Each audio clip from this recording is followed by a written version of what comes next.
Hello everyone, welcome to my channel Learn English with BB. In this video we are going to discuss what is ballad. വളരെ simple ആയിട്ട് പറയുകയാണെങ്കിൽ it's a collection of narrative songs. English ലിറ്ററേച്ചറിലെ one of the oldest poetic form ആണ് ballad. ബാലഡിൽ കൂടി ഒരു സ്റ്റോറിയാണ് narrate ചെയ്യുന്നത്, അതും വേഴ്സ് ഫോമിൽ. വേഴ്സ് ഫോം എന്ന് വെച്ചാൽ അറിയാലോ, പോയറ്റിക് ഫോം. ഏൻഷ്യൻ ടൈമിൽ ബാലഡ് പാടുന്നത് വാണ്ടറിങ് സിംഗേഴ്സ് ആണ്, മീൻസ് നാടോടി പാട്ടുകാർ. ഇവർ ഫിഡിൽ, ഹാർപ്പ് അല്ലെങ്കിൽ ഫ്ലൂട്ട് ഒക്കെ യൂസ് ചെയ്താണ് ഈ സോങ് പാടുന്നത്. ഇത് അവരുടെ ജീവിത മാർഗവുമാണ്. സാധാരണയായി ബാലഡ് സോങ്സിന്റെ സബ്ജക്റ്റ് ഹിസ്റ്റോറിക്കൽ ആൻഡ് ലെജൻഡറി ഹീറോസിന്റെയും നൈറ്റ്സിന്റെയും മറ്റും ബ്രേവ് ഡീഡ്സ് ആണ്. അവരുടെ ബ്രേവ് ഡീഡ്സിനെ ഗ്ലോറിഫൈ ചെയ്യാൻ വേണ്ടിയാണ് ബാലഡ്സ് പാടുന്നത്. ഒരു എക്സാമ്പിൾ പറയുകയാണെങ്കിൽ ഒരു മലയാളം സോങ് ഉണ്ട്, പുത്തൂരം വീട്ടിൽ ജനിച്ചവരെല്ലാം പൂപോലെ അഴകുള്ളവരായിരുന്നു.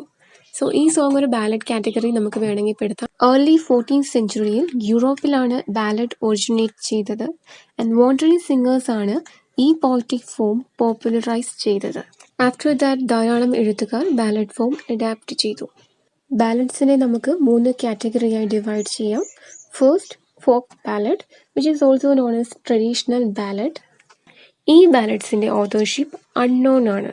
ടാംലിൻ, Robin Hood are the example of folk ballads. Folk ബാലഡിന്റെ subjects love and adventure stories ആണ്. Second form of ballad, lyrical ballad, which is also known as literary ballad. Folk ബാലഡിന്റെ ഒരു ന്യൂ വേരിയേഷൻ ആണ് literary ballad. 18th century മുതലാണ് lyrical ballads വന്നു തുടങ്ങിയത്. Folk ബാലഡിൽ ഇൻസ്പയറായി റൊമാൻറ്റിക് പോയറ്റ്സ് ആണ് ലിറിക്കൽ ബാലഡ്സ് സ്റ്റാർട്ട് ചെയ്തത്. ഈ റൊമാൻറ്റിക് പോയറ്റ്സ് ലിറിക്കൽ ബാലഡിന്റെ സബ്ജക്റ്റ് കുറച്ചുകൂടെ എക്സ്പാൻഡ് ചെയ്തു. They use lyrical ballad to tell everyday stories. Third category, modern ballads.